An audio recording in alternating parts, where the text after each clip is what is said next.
The best book to read is the Bible. The best book to read is the Bible. If you read it every day, it will help you all the way. Oh, the best book to read is the Bible. Dear brothers and sisters in the Lord, ప్రభునందు ప్రియమైన సహోదరి సహోదరులారా, today's verse for our meditation is taken from the book of Isaiah, chapter 58, verse 14. నేటి దినం మన ధ్యానం కొరకు యెషయా గ్రంథం 58వ అధ్యాయము 14వ వచనం నుండి తీసుకొనబడింది. I will cause thee to ride upon the high places of the earth. దేశం యొక్క ఉన్నత స్థలముల మీద నేను నిన్ను ఎక్కించెదను. In the first 3 verses of this chapter, ఈ అధ్యాయంలోని మొదటి 3 వచనాల్లో the Lord exposed the shallow worship of his people. దేవుడు తన ప్రజలు పైపైన చేస్తున్నటువంటి ఆరాధన గురించి చెప్తున్నాడు. Later in verses 6 and 7, ఆ తర్వాత 6-7 వచనాల్లో the Lord spoke about the kind of worship and fasting most acceptable to God. దేవుడు దేవునికి ఎంతో అంగీకార విధానంలో చేసేటువంటి ఆరాధన గురించి మాట్లాడుతున్నాడు. Further from verses 8 to 12, ఆ తర్వాత 8 నుండి 12 వచనాల్లో the Lord talked about the promises for the true worshippers. యథార్థంగా ఆరాధన చేసే వారి కొరకైన వాగ్దానాల గురించి He మాట్లాడుతున్నాడు. spoke about the light breaking forth like the morning ఉదయ కాలము యొక్క వెలుగును గురించి మాట్లాడుతున్నాడు. and taking away the yoke from their midst and how their light shall be dawned in the darkness and so on. వారి మీద నుండి కాడి మాని మోకులు తీయటం, కాడిని విరగొట్టడం గురించి, ఆ వెలుగు ప్రకాశింపజేయబడే దాని గురించి మాట్లాడుతున్నాడు. And then in the portion of our meditation, తర్వాత మన యొక్క ధ్యానం యొక్క భాగంలో especially in verses 13 and 14, ప్రత్యేకించి 13-14 వచనాల్లో the call is to observe the Sabbath and considering the holy day as honorable. ఇక్కడ సబ్బాతు దినము పరిశుద్ధమైనదిగా, ఘనమైనదిగా ఆచరించాలి అని చెప్తున్నాడు, ఆజ్ఞాపిస్తున్నాడు. What this Sabbath means to us in the New Testament age? క్రొత్త నిబంధనలో ఈ సబ్బాతు లేదా విశ్రాంతి దినము అనగా ఏమిటి అర్థం? Are Christians required to keep the Sabbath today? క్రైస్తవులు ఈ రోజు కూడా ఈ సబ్బాతు దినాన్ని లేదా విశ్రాంతి దినాన్ని పాటించాలా? There is so much confusion about this. ఈ విషయంలో ఎంతో కలవరం ఉంది. The New Testament makes it clear that Christians are not under the obligation to observe a Sabbath day. క్రొత్త నిబంధన ఈ విషయంలో ఎంతో స్పష్టంగా చెప్తా ఉంది. క్రైస్తవులు సబ్బాతుని, విశ్రాంతి దినాన్ని తప్పక ఆచరించాలని ఏమీ లేదు. In Colossians chapter 2 verses 16 and 17, కొలస్సీయులకు రాసిన పత్రిక 2వ అధ్యాయము 16-17 వచనాల్లో Paul says that all these holy days and Sabbaths are a shadow of the things to come. పౌలు అంటున్నాడు కదా, ఈ సబ్బాతు దినాలు, పరిశుద్ధ దినాలు ఇవన్నీ కూడా రాబోయే వాటికి ఛాయ అంటాడు. But the body and the reality is in Lord Jesus. అయితే యేసుక్రీస్తు ప్రభు యందు వాస్తవికత అనేది శరీరం యేసు ప్రభువులో ఉంది. Same thing he wrote to Galatians also in chapter 4 verses 9 to 11. ఇదే మాటలు గలతీయులకు రాస్తూ 4వ అధ్యాయము 9-11 వచనాల్లో రాస్తున్నాడు. This is because Jesus fulfilled the purpose and plan of Sabbath for us and also in us. ఎందుకనగా ఇది యేసుక్రీస్తు ప్రభువారే ఈ సబ్బాతుని మనలోను మన ద్వారాను దీన్ని పూర్తి చేశాడు, ఆయన ముగించాడు. And in Hebrews chapter 4 9 to 11 we can read them. హెబ్రీయులకు రాసిన పత్రిక 4వ అధ్యాయం 9-11 వచనాల్లో కూడా మనం చదవచ్చు. So the Sabbath commanded here and observed by Israelites was a shadow of the things to come. ఇక్కడ సబ్బాతును ఆచరించాలి లేదా ఇశ్రాయేలీయులు వాటిని ఆచరించాలని చెప్పబడిన ఈ మాట రాబోయే వాటి గురించిన ఛాయయే. Since the shadow of the Sabbath is fulfilled in Christ, ఈ సబ్బాతు యొక్క ఛాయ క్రీస్తునందు అది నెరవేర్చబడింది కాబట్టి we are free to keep any day. మనము ఏ దినమునైనా కానీ ఆచరించవచ్చు. Or no day as a Sabbath after the custom of ancient Israel. లేకపోతే ఆ ఆది పురాతన దినాల్లో ఉన్న ఇశ్రాయేలీయులు వాళ్ళు ఆచరించేవారు కదా విశ్రాంతి దినము. We need not to do like that. ఆ విధంగా మనమేమి ఆచరించవలసిన అవసరం లేదు. When we keep the meaning of the Sabbath, ఈ విశ్రాంతి దినం యొక్క అర్థాన్ని మనం గమనిస్తే, and it is not merely an empty religious ritual. ఇది ఏదో మరి భక్తిపరమైన మత సంబంధమైనటువంటి ఆచారాలు కాదు. It is only we will be delighting ourselves in the Lord on that day.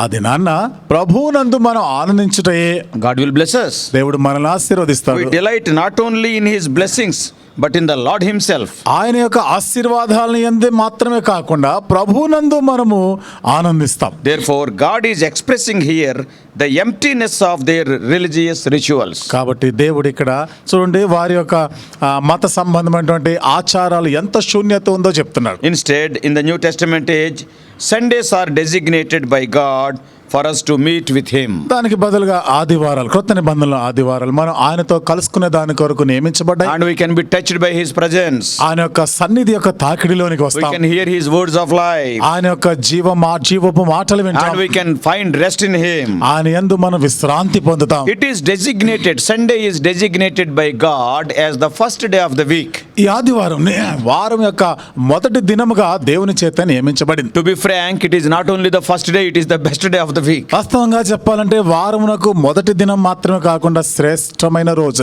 It is a day to honor for what God is. దేవుడు ఏమై ఉన్నాడో ఘనపరిచేటువంటి దినం అది. And what he has done for you in the past. గతంలో నీ కొరకు ఆయన ఏమి చేశాడు. And also what he has done during the past 6 days of the week. ఈ వారంలో గడిచిన 6 దినాల్లో దేవుడు నీ జీవితంలో ఏమి చేశాడు అనే దాన్ని బట్టి. So it is a day where we get to refuel, refresh and refocus. కాబట్టి ఇక్కడ మనం మరలా నింపబడి మరలా మనం తాజాపరచబడి నూతనంగా మన గురి నిలిపే దాని గురించి. Sunday is the day of resurrection and a day of worship. ఆదివారము పునరుత్థాన దినం, ఆరాధన చేసే దినము. When you spend with God on Sundays, ఆదివారాలు దేవునితో సమయాన్ని గడిపినప్పుడు if you delight yourself in the Lord, what will be the result? యెహోవా యందు ఆనందించిన ఎడల దాని ఫలితం ఏంటి? God is telling that he will cause you to ride upon the high places of the earth. దేవుడు ఏమంటున్నాడు? దేశం యొక్క ఉన్నత స్థలముల మీద నేను నిన్ను ఎక్కించెదను. He wants to remove all the obstacles on your way. నీ దారిలో ఉన్న అడ్డంకులు, అభ్యంతరాలన్నీ He తొలగించాలనుకుంటున్నాడు. wants further strength. He wants to strengthen you further. ఇంకా ముందుకి ఆయన నిన్ను బలపరచాలి అనుకుంటున్నాడు. If you use the Sunday in worshiping the Lord, Sundays make better Mondays. ఆదివారము ప్రభువుని ఆరాధించడానికి కొరకై నీవు ఉపయోగించినట్లయితే ఆదివారాలు ఆ తర్వాత రాబోయే సోమవారాలు కూడా ఎంతో మెరుగైన దినాలుగా ఉంటాయి. Because they help us to refuel. ఎందుకనగా ఇవి మరలా మనం నింపబడేదానికి అవి సహాయపడుతున్నాయి. Sundays help us to replenish our souls. ఆదివారాలు మన యొక్క ప్రాణములను మనము తాజాపరచుకోవడానికి ఉపయోగపడుతున్నాయి. How is your soul today? ఈ రోజు నీ ప్రాణము, నీ ఆత్మ ఎట్లా ఉంది? What an energy and joy it gets when it praises God along with the congregation on Sundays. ఆదివారాలు సమాజంతో కలిసి దేవుణ్ణి మనం స్తుతిస్తా ఉంటే మనం ఎంత బలము పొందుతాం. The wounds and the damages will be healed. ఇక్కడ గాయములన్నీ కూడా మనం ఏది నష్టపోయామో అవన్నీ కూడా You స్వస్థపరచబడతాయి. can hear his voice on Sunday when God speaks to the church through his word. ఆదివారాలు దేవుడు తన వాక్యం ద్వారా సంఘముతో మాట్లాడుతున్నప్పుడు నీవు ఆ మాటలు వినగలవు. Psalm 107 verse 20 says, 107వ కీర్తన 20వ వచనంలో He రాయబడింది. sent forth his word and healed them. ఆయన తన వాక్కును పంపి వారిని బాగు చేసెను. Your soul is very, very important. నీ యొక్క ఆత్మ అనేది చాలా ప్రాముఖ్యమైనది. Your spiritual health will determine what you become in your life. నీ జీవితంలో నువ్వు ఏమి కావాలనేది ఆత్మీయమైనటువంటి జీవితం నిర్ధారిస్తుంది. And so feeding our soul is very important. అందుకనే మన యొక్క ఆత్మలను పోషించడం అనేది చాలా It is ప్రాముఖ్యమైనది. written in Luke 10:27. లూకా సువార్త 10వ అధ్యాయం 27వ వచనంలో రాయబడింది. We have to love the Lord with all our soul. మన పూర్ణ మనస్సుతో ప్రభువుని ప్రేమించాలి. Your choices will determine the health of your soul. చూడండి, నీ యొక్క ప్రాణం లేదా నీ ఆత్మ యొక్క ఆరోగ్యాన్ని బట్టే ఎంపికలు నిర్ణయించబడుతుంటాయి. Your choices, what you are going to choose, will decide the health of your soul. నీవు ఏమి కోరుకునే ఉన్నా, ఏమి నిర్ణయించుకునే ఉన్నావు అనేది నీ యొక్క ఆత్మీయ స్థితిని బట్టి అది నిర్ణయించబడుతుంది. Therefore, if you want to enjoy the spiritual heights in your life, don't neglect Sundays. అందుకనే నీ జీవితంలో ఆత్మీయంగా ఉన్నత స్థానాలను అధిరోహించాలంటే నీ జీవితంలో ఆదివారాలని నీవు విస్మరించొద్దు. Use that day for the Lord. ఆ దినాన్ని ప్రభు కొరకు ఉపయోగించు. Worship him. ఆయనను ఆరాధించు. Having fellowship with God and God's people. దేవునితోను దేవుని ప్రజలతోను సహవాసం చేయి. Don't involve yourself in vain parties and other entertainments and sports. చూడండి, ఇతర వ్యర్థమైనటువంటి వినోదాలు లేదా ఆటలు, క్రీడలతో సమయాన్ని వృధా చేయి. Talk about your Savior and salvation with other people. నీ రక్షకుని గురించి మాట్లాడు.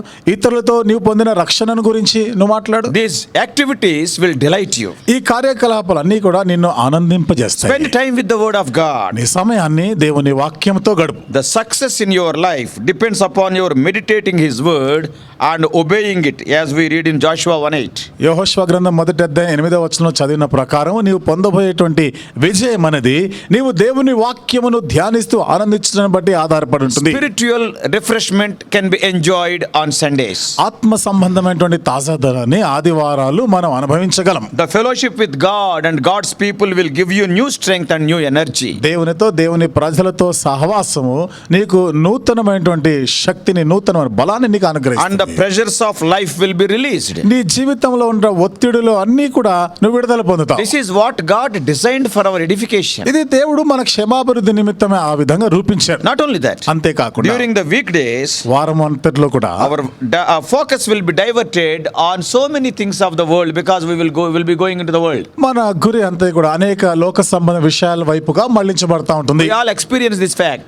ఈ సత్యాన్ని మనం అందరం అనుభవిస్తున్నాం. But Sunday enables us to refocus on God in a special way. అయితే ఆదివారాలు మనం నూతన విధానంలో ప్రభు పైన మన గురిని నిలపడానికి సహాయపడుతుంది. Therefore, let us not neglect Sundays. కాబట్టి ఆదివారాలని నిర్లక్ష్యం చేయకుందుము గాక. Then we can have our full delight in the Lord. అప్పుడు ప్రభునందు సంపూర్ణమైనటువంటి ఆనందము మనం అనుభవించగలం. Then he will cause us to ride upon the high places of the earth. అప్పుడు మనము దేశం యొక్క ఉన్నత స్థలముల మీద ఎక్కించబడతాం. May God help us to understand these New Testament principles and follow them. ఈ క్రొత్త నిబంధన నియమాల్ని అర్థం చేసుకుంటూ వాటిని పాటించలాగిన దేవుడు మనకు సహాయం చేయను గాక. May God bless you. దేవుడు నిన్ను దీవించును గాక.